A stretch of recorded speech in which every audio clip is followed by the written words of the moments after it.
since I don't have a job, I'm not employed right now, I don't have money. And how does this conversation start? Has she told you about this girl before, or No. about her boyfriend? No. It was like, ex, that's how she refers to him. Ex has a girlfriend, and I was like, okay. And she's like, I just want. Welcome back to Interrogation Chamber. We have a very unsettling story to dive into today. At first, police thought Dr. Kendra Hatcher's death was randomly a robbery, but they soon learned that she has been targeted in a planned murder fueled by jealousy. In these interrogations, detectives uncover the truth about who has been behind the deadly plot. If you guys want to see more videos like this, I'm uploading every day on Interrogation Chamber, and let's just dissect this story together. 911, Johnson, where's emergency? Someone just got shot in the parking lot of the Gables Park 17. So all I heard was screaming and then a loud pop. Is anyone with the female? No. I don't know what happened.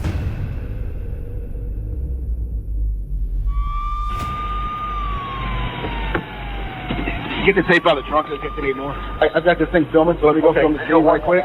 Okay. I received a phone call that there was a female that had been shot and killed in a parking garage in part of Dallas called Uptown. It's a very affluent area. She was found with the door to her vehicle was open, and it was pretty clear that she'd been shot in the head. Next to her body was her cell phone and also a magazine from a handgun. The first thing that stood out to me was that there was no purse inside the vehicle. At the outset of looking into it, it did appear to be a robbery. But again, that was what made it so unusual because those types of things just have not taken place in that part of town. We ran up the victim's license plate and the vehicle came back registered to Kendra Hatcher, a pediatric dentist in the Dallas area.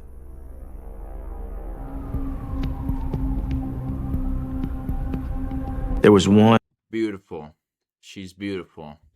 camera that captured all the cars as they came into the parking garage and as they left. Reviewing the footage, I saw the victim pull into the parking garage. I don't think her car had even made it into the parking space yet before I see a dark figure walking over to her vehicle immediately. Like it was dead on that was exactly what he was looking for. There was a short time frame between when the victim parked her car until the time that she was murdered. So I knew that she was an intended target of the shooting. We weren't able to see a license plate, but we took a still photo, kind of examined it, zoomed in, and we were able to determine that it was a female driver and she had brown hair. And I knew that the shooter got out of the passenger side of the vehicle. So there was at least two people in the vehicle.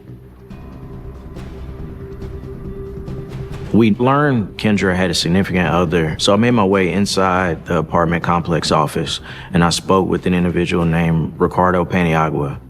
We found out Dr. Paniagua and Kendra had been dating and pretty much were head over heels for each other.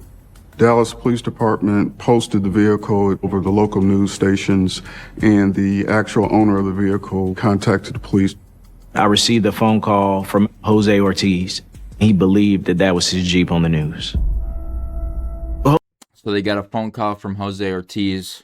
He believes that is his Jeep involved in the shooting.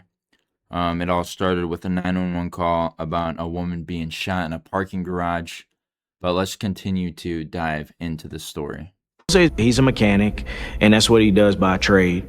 He said on September 2nd, the day of the murder, his childhood friend, Brenda Delgado, and one of her friends named Crystal came to his shop and needed a replacement vehicle while he did some work for them on Brenda's car. So he loaned his Jeep out to Brenda.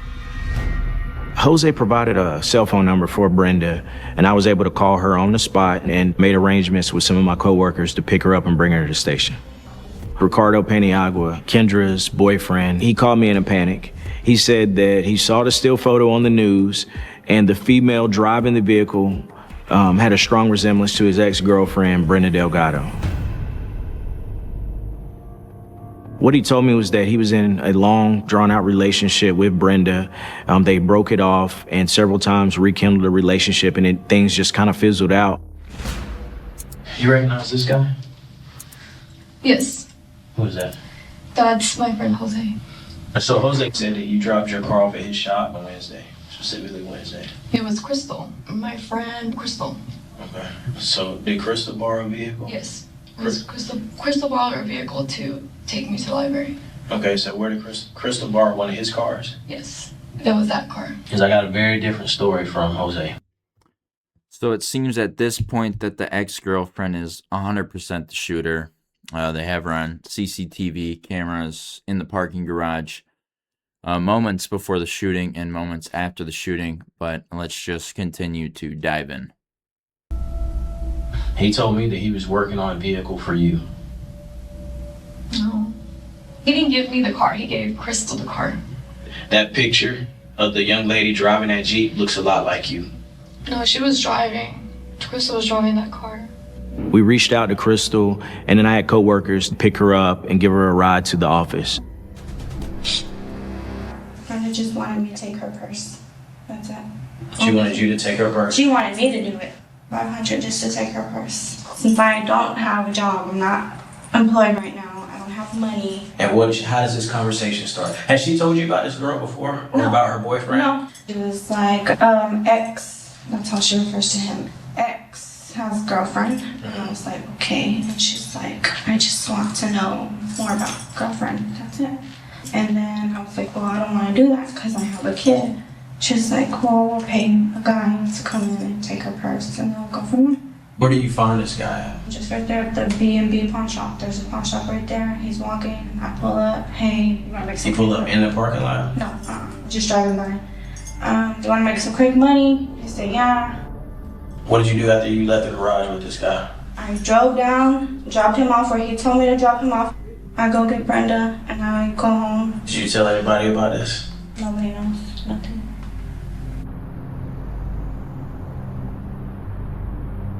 Just got done talking to Crystal. We had a very interesting conversation. And I know that you haven't been truthful with me.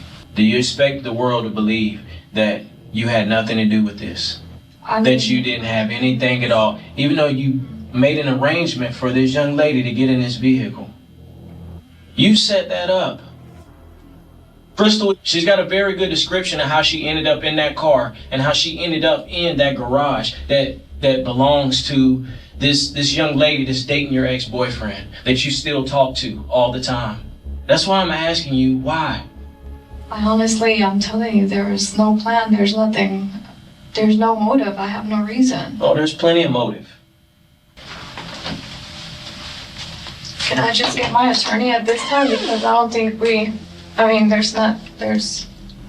I just need my attorney because you're not understanding me. You can have your attorney. We were unable to charge her with murder at the time. At this moment, the focus of the case was now identifying the shooter. We basically took Crystal's phone records, Brenda's phone records, and we were able to come up with a number that was similar to both records that they'd spoken with numerous times, and we found that number was contacted on the day of the murder. They identify who the phone number belongs to, find out his name is Christopher Love. They're able to locate a... So it sounds like Christopher Love is definitely the shooter. It sounds like the ex-girlfriend had a lot of motive to have this person murdered, but it's not, we're not too deep, but we're not too deep. So let's just continue to dive in and dissect this story. A photograph of Christopher Love, and he resembles the sketch that Crystal had provided.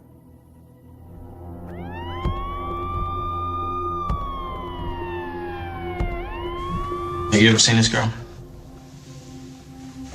I don't think so. Okay. What is it? I don't know these people. Let me ask you this. Have you ever rode in a black Jeep Cherokee? I ain't riding no Jeep Cherokee. Okay.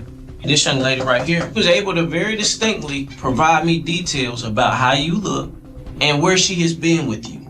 Now, for her not to know you, she pulling a lot of damn details out of nowhere. I understand that. And whatever you say is cool. But I didn't do this, bro. One of my coworkers went out to the auto pound where Christopher Love's car was at. The K9 alerted to gunpowder immediately, and they found a Smith & Wesson .40 caliber handgun tucked behind the center console and on the passenger side of the vehicle. The Magazine laying next to the body belonged to a .40 caliber, a Smith & Wesson handgun. We did ballistic testing and we knew it was the firearm for the murder. Detective Barnes confronted him with a murder weapon, and then that's when you start seeing him being more willing to share information. How did you get linked up with Brenda? So in his mind, this is his way to go from being a small-time drug dealer to big-time drug dealer. So he agrees to do it. They've been watching this lady 3-4 months. The girl that got killed was Brenda's ex-boyfriend's new girlfriend. Brenda's? Yeah. She didn't have nothing to do with any cartel. She was just a dentist that go to work every day, just a regular person. Fake ass mother cartel leader, some fake ass.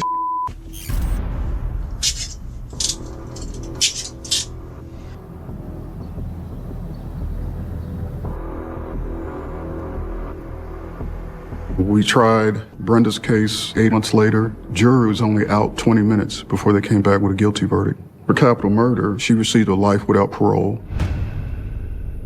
There is no reason in the world that that young lady should be dead.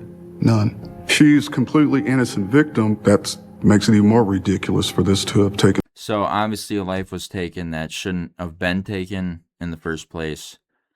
It seemed like a bunch of people wanted extra stuff from this. She was shot in the head in the bottom of a parking garage. They found a cell phone and a magazine from a handgun in the car, no purse. They found someone by the name of Christopher Love who appeared to be the shooter. Christo was charged with 35 years plus in prison.